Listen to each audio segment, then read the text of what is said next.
Both Stell of SB19 and Eric Santos are known not only as very talented, but also as absolutely hilarious individuals.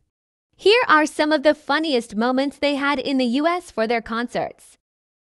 Okay guys, I'm so craving for Hawaiian pizza. Pero ito parating na dito sa Pachanga. Pizza for Eric Santos. Ayan. Uy! Ayan.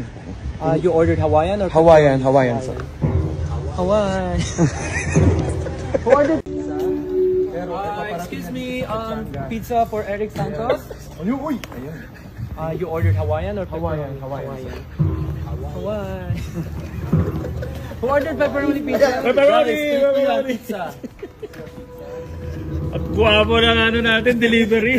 Sir, pizza. Thank you. Who wants pizza? Guys. Uy, bigyan mo ng tip, Eric. Bigyan mo ng tip. Guys, bibigyan ko ng malaking tip ko. Napakasipag. Uy, malaki ang tip dito sa US. Ano, magkano 15%? Huwag ka nang choose. 2.5. 90%. Hindi kasi bukod po sa kagiging delivery boy, singer din po ako so that malaki yung price. Yun. Sige nga, sample. Nga, sample nga.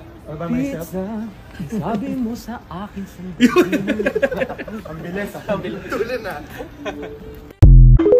But for now, syempre, nandito tayo para sa celebration ng milestone ng pinaka-institusyon sa Pilipinas.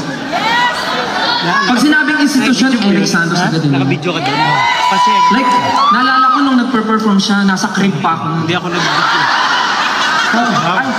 Sorry, andito naman siya, hindi ko na mababackstab. Kung maka-institusyon ka naman, hiyang-hiya naman ako na Sir Basil Valdez. Hindi kasi syempre ikaw yung kinalakihan ko. Grabe naman. Dumidedi ako ng ikaw pinapakinggan ko. But please, how about a big hand? Maraming salamat. Boys! What an outfit! I know, right? You're so angelic. It's like the gates of heaven opened when you enter.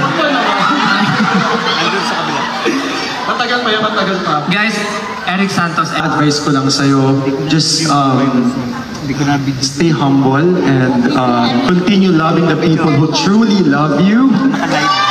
Diba?